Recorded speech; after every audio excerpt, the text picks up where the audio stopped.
Now I'd like to call up somebody who has a pulse on Woodhaven in this area. Maria Thompson, come on up and say a few words. Thank you.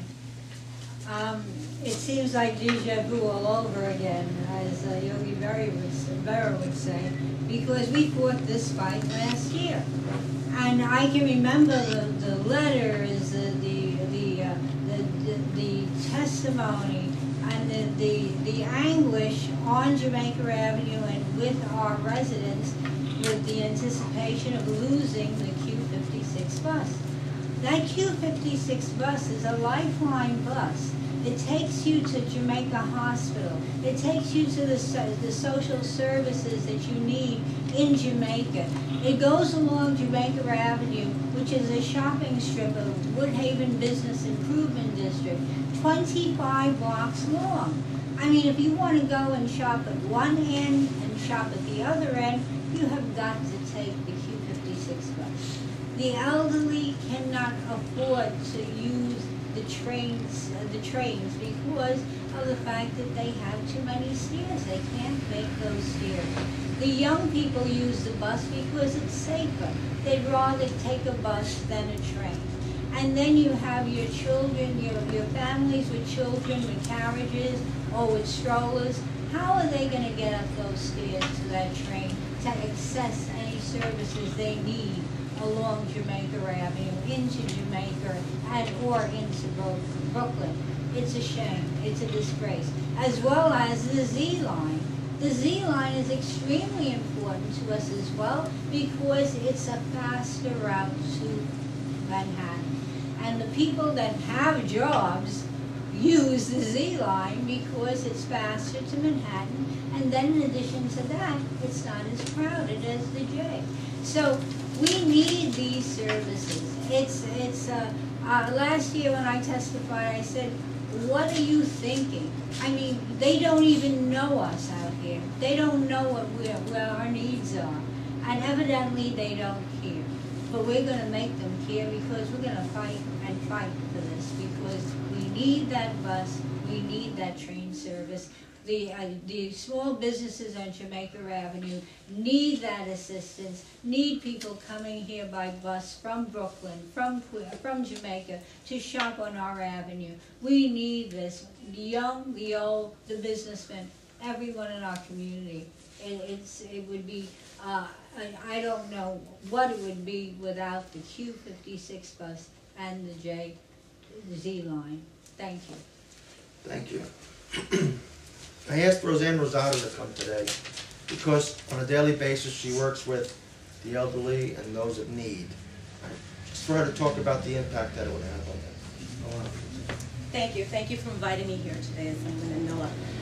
We're facing a drastic cut because many of the seniors were located on 76th Street and Myrtle Avenue in Glendale. As you know, it's only the 55 bus running down Myrtle Avenue. My seniors can't, or my developmentally disabled adults, because I run a day program as well, cannot stand and wait for a bus or get to a train station and look for a hub where there's an elevator looking at Myrtle and Whitehorse. What are they going to do to navigate and walk in that system and then get to where they're going? Yet alone get up to my office. Right now, Access to Ride, we believe, is a wonderful service. But the MTA really needs to start on the top and work their way down. They also need to look at the carriers that Access to Ride has working for them. Maybe they need to focus a little bit more on coordinating the services from client to client. If you look on the vans that are around there, many times there's only one person in there instead of 5 or 6. To me, that is wasted money, that is wasted time, that is wasted services. We need to coordinate somehow where we can travel to and from, not waste time, as well as having the utilization of 2 to 3 people or 4 people in a van. Many of the vans are wheelchair accessible. Some of the clients use a cane or a walker. They might need the lift to get onto the Access to Ride van, but many of the clients just can't stand for long periods of time and use a cane. So in that case, maybe they can use the car service that they have around. And they have the Access to Ride vans, as well as they have a private service for car service when Access to Ride cannot fulfill their appointment. So we really need to look at the whole impact, starting from the top and working their way down. My developmentally disabled adults who are handicapped, as well as my physically disabled adult, will have no way to get to my office, will have no way to get to their doctor appointments, whether it's the Queens, Manhattan, wherever.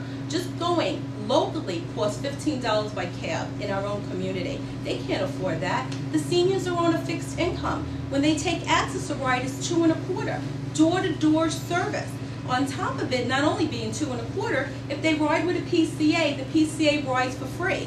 If they bring a guest with them, they pay for the guest. But where can you go for service if they're not applying to and from, back and forth? So right now we're fighting to keep Access a Ride going. My seniors are looking at this as being a defeat, and we're telling them no. Our legislation, our civic leaders are fighting for them so we can continue the service. We don't need them being home, isolated, and alone, because where are they going to go? What are they going to do? They're going to get depressed. So we need to continue to get out there to vote to keep Access a Ride going for our seniors and our disabled. Thank you. Thank you. So in closing, you know, for us, this is the first step, calling attention to the impact that it's going to have on our community and the people that we serve in our community. And we're not going to take it. You know, we're going to fight to make sure that the services that we need, we have in our community. And the one thing that we touched upon, but just briefly, was the impact it's going to have on families when they have to pay for $89 a month per child for a Metro card to get back and forth to school. And at that point, they're going to have a decision whether to put food on their table or to educate their children. And that's something they shouldn't have to suffer through. So anyway, thank you all for coming. This is our first step. We're going to get louder, we're going to get stronger, we're going to make sure that we get the services that we need, and that our services are not going to get cut.